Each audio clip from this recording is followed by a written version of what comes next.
천미 예수님, 오늘은 성 시몬과 성 유다 타데오 사도의 축일입니다. 성부와 성자와 성령의 이름으로 아멘. 모든 사도들이 다 순교를 하셨죠. 그 사도로 살아가는 것이 결코 쉬운 일은 아니지만, 우리가 왜 예수님으로부터 뽑히기를 갈망해야 되고 또 사도직을 수행해야 되는지, 그것과 전혀 어울리지 않는 영화인 넘버 3의 이야기로 시작해 보려고 합니다.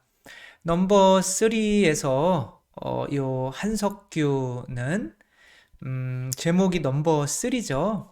넘버 1은 이제 보스고 넘버 2인 줄 알았는데, 이제 넘버 3는 세상에서는 삼류라고 하죠. 세상 사람들은 자기를 삼류로 보고 있는 거예요. 근데 이제 세상 사람들 넘버 2나 넘버 3나 다 도토리 키재기인데, 요 한 칸 올라가기 위해서 이렇게 애를 쓰는 모습이 이제 안타깝고, 과연 우리가 이 세상에서 위로 자꾸만 올라가야 하는 것이 어떤 의미인지 좀 생각하게 하는 영화죠. 이 영화에서 이제 한석규는 이제 나이가 어느 정도 먹었는데도, 뭐 이렇다 할 만한 이제 집도 없고, 그냥 전문 용어로는 따까리로, 이제 또 전문 용어로 있죠. 이런 걸 이제 훅가시, 이런 말 쓰면 안 되는데 신부님이 죄송하고요. 아무튼 요런 것으로 이제 살아가는 사람이었는데, 어느 날 좋은 어떤 기회가 찾아오죠. 그래도 충성심이 아주 좋죠. 보스가 이제 쿠데타를 일으켜서 이제 보스를 전복하려는 세력이 있다는 것을 알고 이제 목숨을 걸고 이제 그 자기의 보스를 빼내죠. 그래서 보스가 2달 동안 또 숨겨놨던 요 박상면인가요? 이, 이 사람이 이제 숨겨놨던 에이스죠. 박상면을 통해서 이제 이 모든 쿠데타를 2달 만에 이제 정리를 하죠. 그리고 나서 이 회장이, 이 보스가 머리가 좋아요. 둘을 이렇게 갖다 놓고, 네가 넘버 2다, 네가 넘버 2다 그러면서 서로 경쟁을 하게 만드는 거죠. 그러면 서로 보스한테 잘 보여서 대를 이제 이어받으려고, 자기가 보스가 되려고 열심히 노력하죠. 근데 보스를 빼냈던 이제 한석규는 자기가 넘버 2다. 박상면은 이제 이 쿠데타를 정리한 자기가 넘버 2다. 뭐 이렇게 하며 한 5년 정도가 지나요. 여기에서 또 누구에게 자기의 대를 이어줄 것인지가 이제 결정되는, 이들이 이제 그 조직이 커져가지고 큰 호텔을 이제 인수하는 일이 이제 벌어지는데, 그 안에는 분명히 불법적인 요소가 들어가 있죠. 그래서 이제 검사 최민식이 자꾸만 걸죠. 이 최민식도 조금 뭐 정상적인 인물은 아니죠. 깡패보다 더 깡패 같은. 그러나 아주 그 일을 방해하니까 요 한석규를 불러가지고 이제 그 검사를, 도저히 안 되겠다. 검사를 처치하면 너에게 잠깐 뭐 일본에 몇 년 갔다 오면은 너에게 보스 자리를 물려주겠다. 그런데 이제 그런 마음이 이제 사실은 없었을 수가 있는 거죠. 그래서 이제 산속에 이제 이렇게 무덤을 파놓고 이제 죽이려고 하는데, 최민식이 이렇게 이야기를 하죠. 너 이것만은 분명히 알아둬라. 깃털 하나 뽑혔다고 몸통까지 작살나는 건 아니다. 대한민국의 검사가 1100명이야. 적네요. 매년 90명씩 생겨나고 또 수사는 계속될 거고, 어차피 너희들은 작살나게 돼 있어. 너도 깃털에 불과해. 조직은 키워줄 놈한테 절대로 피를 묻히게 하지 않아. 당장 깨져도 나는 후회 없다. 삼류 인생이지만 열심히 살았으니까. 어, 이 모습에서 어떤 마음이 들었는지 죽이지를 않고 이 조직이 이제 소탕당하게 만드는데 도움을 줘요. 아니 이 말 한마디에 어떻게 그렇게 마음이 바뀔 수가 있었을까요? 그동안은 넘버 2 자리만 위해서 열심히 노력해 왔는데 이 사람은 또 나는 넘버 3야. 그런데 나는 후회 없어. 왜? 열심히 살아왔으니까. 이런 말을 하는 거죠. 뭐지? 넘버 3에 만족하고 살아? 이 사람은 왜? 그러니까 자기는 자기 검사는 자기 딸이 깡패들 없는 세상에서 살게 하고 싶어서 비록 넘버 3의 인생이지만 자기는 열심히 살아와서 지금 죽어도 후회는 없다. 근데 네가 만약에 보스의 후계자가 될 것 같았으면 너한테 피 묻히는 일 시키지 않는다. 분명히 너도 깃털처럼 뽑힐 거다. 이런 말을 해주는 거죠. 인간 관계는 이제 참 신기하죠, 그쵸?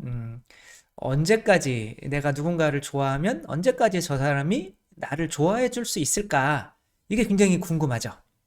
그런데 누군가가 누군가를 이렇게 관심이 있고 만나고 싶어 한다면 그 누군가가 나에게 무언가 나에게 필요한 거를 주고 있기 때문에 그런 거죠.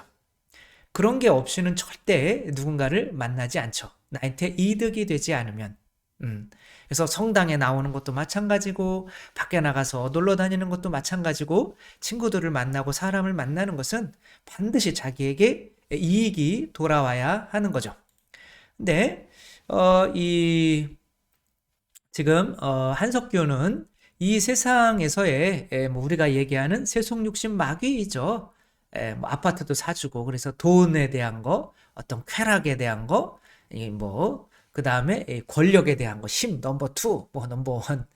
그러니까 이런 것들을 추구하고 있을 때 얘가 이제 그래서 보스가 그것들을 줄 수 있다고 보스에게 막 이렇게 충성을 다했는데 너무 마음이 편하지가 않은 거예요. 계속 보스한테는 욕먹고 나이가 들어가니까 힘도 없으니까 어디 가서 맞고 다니고 또 이제 하는 거 안에서 너무 지쳐 있었던 거죠. 그런데 이 사람은 최민식은 이제 죽어가면서 괜찮아 나 죽어도 돼 나는 열심히 살았어 뭐 어차피 넘버 3 인생 그러나 나는 충실히 살았다. 그러니까 이게 뭔가 이쪽에서 주는 평화가 있는 거죠. 그러면 내가 세속육신 마귀를 쫓지 않아도 된단 말이야? 그것 때문에 내가 사실 고통스러웠던 거 아니야? 뭐 이런 생각을 하게 되는 거죠. 그래서 그것을 끊게 만드는 거. 모기들은 무엇이 있는 곳으로 모일까요? 피가 있는 곳으로 모이겠죠. 당연히 그렇죠? 그래가지고 근데 이제 피가 다 없어졌다. 그러면 모기들이 함께 모여 있을 이유가 없죠.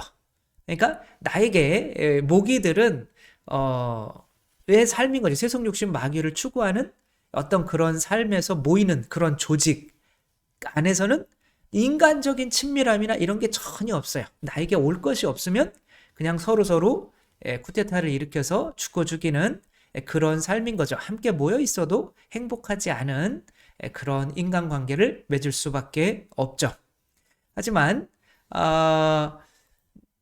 뭐 최민식처럼 어떤 누구에게 내 목숨을 바치면서 누구에게 평화를 주고 있다면 그 사람이 그런 평화를 계속 주고 있는 한 이 세속육신 마귀를 쫓으며 힘들어하는 사람들에게는 참된 위로와 힘이 되기 때문에 그 사람들에게는 뭐 모기는 안 모이겠지만 당연히 모기는 네프킬라로 뿌려야죠.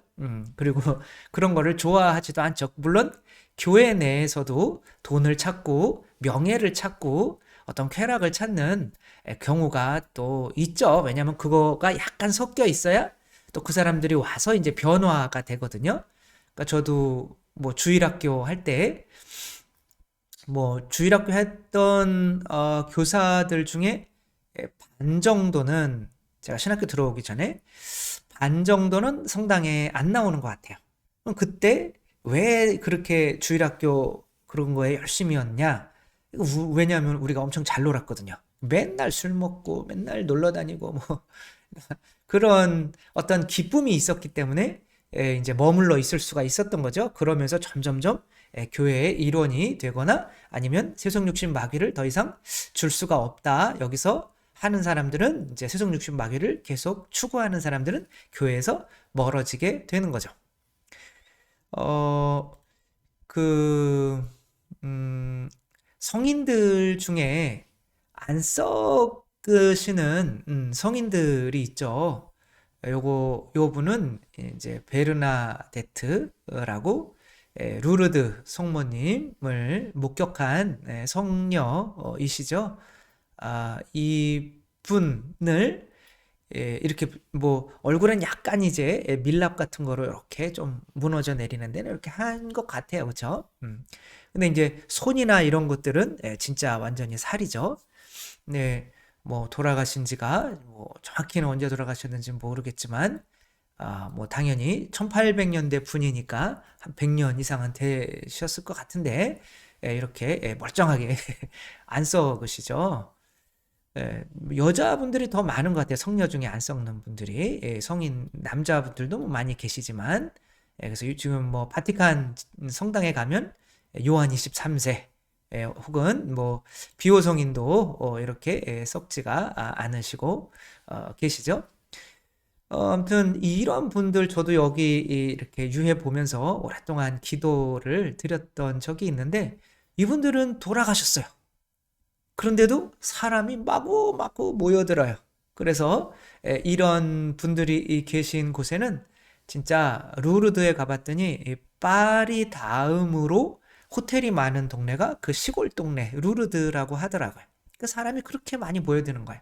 그러니까 이 세상은 세속 육신 마귀에 지친 사람들이 무언가 받기 위해서 근데 이분들이 우리에게 주는 게 뭔가 이 세상의 허무함과 죽어가는 거잖아요. 그쵸? 다 필요 없어. 뭐 그러며 그리고 진리 하느님을 따르는 사람은 영원히 이제 썩지 않는다는 게 영원히 산다는 어떤 이런 거죠. 은총과 진리. 또 이분들 주위에는 뭐 편지함 같은 게 되게 많아요. 막 꼭꼭꼭 막 다 뭐 원하는 것들, 소원들 루르드 갈 때 이제 뭐 편지 같은 걸 걷어서 가서 이렇게 성모님 앞에 넣기도 하는데 그런 소원을 비는 거죠. 그걸 은총이라고 하는 거죠.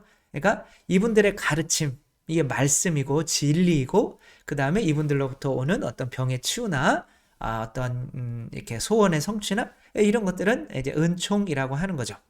그러니까 내가 사도로 뽑히면 내가 하느님으로부터 그 은총을 받아서 은총과 진리를 받아서 누군가에게 이렇게 흘려줄 수 있는 사람이 되고 그렇다면 내 주위에는 모기들이 모이는 것이 아니라 그 평화를 원하는 사람들이 모이게 된다는 거죠. 그러나 이것이 끊길 때에는 사도가 되든 뭐 사제가 되든 이들에게 이제 내 주위에 또 모기만 보일 수가 있는 거죠. 우리가 정해야 되는 거죠. 내가 뭐를 흘려보내야 하는지를 이제 정해야만 하는 거죠. 오늘 복음에서 예수님께서는 12사도들을 뽑으셔요. 그리고 이제 그 사도들이 당신의 모습이기를 원하는 거죠. 여기서 보면 그들은 예수님의 말씀도 듣고 질병도 고치려고 온 사람이었다. 이게 다 있죠. 그렇죠? 말씀은 진리이고 질병을 고치는 것은 은총이고 그리하여 더러운 영들에게 시달리는 이들도 낫게 되었다. 이건 은총이죠. 군종은 모두 예수님께 손을 대려고 애를 썼다. 그분에게서 힘이 나와 모든 사람을 고쳐주었기 때문이다. 우리가 애인을 사귀던 자녀를 키우던 혹은 친구를 만나던 내 주위에 모이는 사람들이 다 내 것만 뜯어먹고 나를 이용하려는 사람이야 라고 한다면 그것은 내 자신이 그런 것을 내어줌으로써 친구들을 사귀려고 하기 때문인 거죠. 막 돈 많은 모습을 보여주고 내가 힘이 세고 권력 있고 재미있고 이런 모습들을 보여주려고 하면서 사람들을 모은다면 그 사람들은 대부분은 다 모기들인 거죠. 돈 좋아하는 사람들, 어떤 즐겁고 쾌락 뭐 그것들만 추구하는 사람이 모이게 되는 거죠. 자녀에게도 마찬가지인 거죠. 내가 자녀에게 이렇게 하면 돈 많이 벌어, 이렇게 하면 자녀들이 내 주위에 머물기는 하겠지만 이제 모기처럼 되는 거죠. 내 주위에 예수 그리스도와 같은 사람들이 사도단이 모이게 하려면 나는 분명히 예수님으로부터 은총과 진리를 받아서 전해주는 사람이어야 하는 거죠. 그래서 이제 뭐 애인을 만난다. 그러면 이 사람이 진짜 뭐 모기로서가 아니라 진짜 같이 하느님께 나아가는 사람으로서 애인을 만나려면 하느님이 저 사람이신 그리스도의 시를 뭐 한 20분 동안 매일 읽고 성취조배 1시간 그게 이제 진리와 은총이 들어오는 거죠. 그 사람을 만나기 전에 그렇게 뭐 저는 약간 이제 그런 것도 했었던 것 같아요. 이제 뭐 대학교 여기 뭐 신학교 이제 들어가기 전에 어떤 누군가를 이렇게 좋아하는 사람을 만날 때는 내가 무언가를 주려고 그렇게 했던 것 같은데 그래서 다 안 됐던 것 같아요. 그분들은 이제 모기는 아니시겠지만 아무튼 다 그런 거죠. 제가 모기였죠.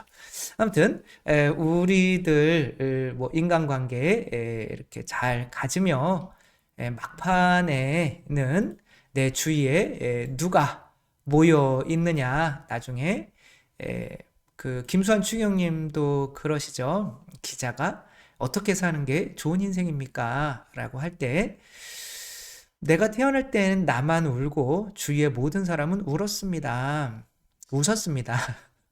그런데 마지막 때 내가 죽을 때는 내가 나만 웃고 왜냐면 그동안 내어주느냐고 힘들었으니까 나만 웃고 주위의 사람들은 울게 만드십시오. 이렇게 말씀을 하시죠. 그래서 우리의 삶이 과연 이제 뭐 내 주위에 친구가 전혀 없다는 거는 진짜 아무것도 내어주고 있지 않다는 거죠. 그런데 내가 뭐 주위에 친구가 있더라도 은총과 진리를 이렇게 흘려 보내줌으로써 세속 육신 마귀를 끊게 만드는 그런 사람이 아니라면 결국에는 그 내 주위에 남아있는 사람들은 다 모기일 거고 내가 죽고 사라지면 결국에는 나를 잊어버릴 사람들이라는 거 생각하며 우리 주위에 정말 우리가 돌아가신 분 예수님까지도 지금 기억하는 것처럼 우리 주위에 우리를 끝까지 사랑해 주고 또 우리를 통해서 마음의 평화를 얻을 수 있는 사람들이 모일 수 있도록 먼저 우리가 그리스도와 일치하면서 진리도 배우고 성경 공부도 하고 하느님이 사람이신 그리스도의 시도 읽고 성체조배를 통해서 은총도 받고 하면서 그런 것들을 또 이렇게 흘려 보내주는 사람들이 우리의 가르침을 듣고 싶어하고 또 나의 옷깃을 만지면서 은총을 받게 하고 하는 그런 사도들이 되었으면 좋겠습니다.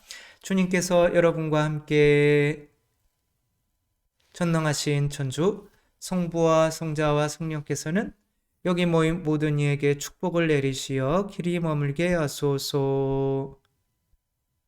주님과 함께 가서 복음을 전합시다. 하느님 감사합니다. 성부와 성자와 성령의 이름으로 아멘. 감사합니다. 사랑합니다.